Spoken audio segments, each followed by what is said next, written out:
yeah, no worries. I've gotten it round in a bit anyway, so I'll bring that book, but can you try and dig out that film that you were going to lend me? Because you said about 3 weeks ago you'd lend it. I've got a spare day tomorrow and I'd like to get it done if I can. That'd be really cool. Thank you, man. I will speak to you when I get round. Take care.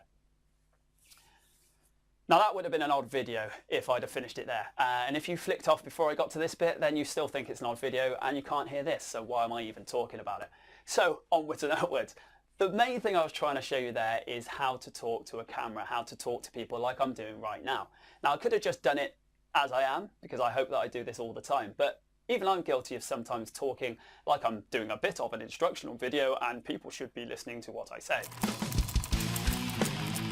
The main issue with any sort of video that you become bored of is that you don't feel like the person really gives a stuff about you on the other end of the film. And the reason it looks like they don't give a stuff about you is because they are talking to the camera in a very boxed and non-emotional type way, which is why you should treat them as a friend. Now I've made great friends with this camera at the other end of the room because I've done hours of footage on it, and you can do the same. By talking to the camera as if it's your friend, people are going to engage more with you. Now we've got engagement in a whole video of its own and there's far more to it than this.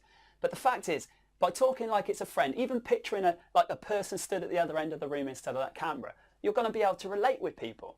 Now that's the thing with video, is once it's out there, you're not there anymore. You've recorded it and it's done. Now thousands and thousands of people are potentially going to see that video. And every single one of them wants to think that you're talking to them directly. And what better way to do that than to record it as if you're talking to them directly. So right now I'm talking to you, yes you, the one watching this video, and only you. I'm not thinking about the other people. I don't care that other people will see this. Right now, all I care about is that I'm talking to you and you know that I care about what you think. Now some people, like I say, they imagine an actual person stood there. Other people are quite happy to talk to the camera. Some people like to have someone actually holding the camera for them. That way they've got that person that they can actually chat to.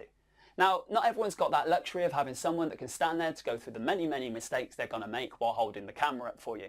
So the best bet, in my view, is to throw it on a tripod like I have and just talk away at it. Now I've got the gift of the gab. I've got no problem with talking to people, and I know that some people might not have that, but that is the beauty of film. It's the beauty that no one is going to see this until I want them to.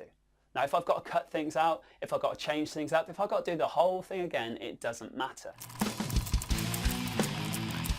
So just go ahead and give it a go. Talk to it like no one else is there apart from your best friend at the end of the room.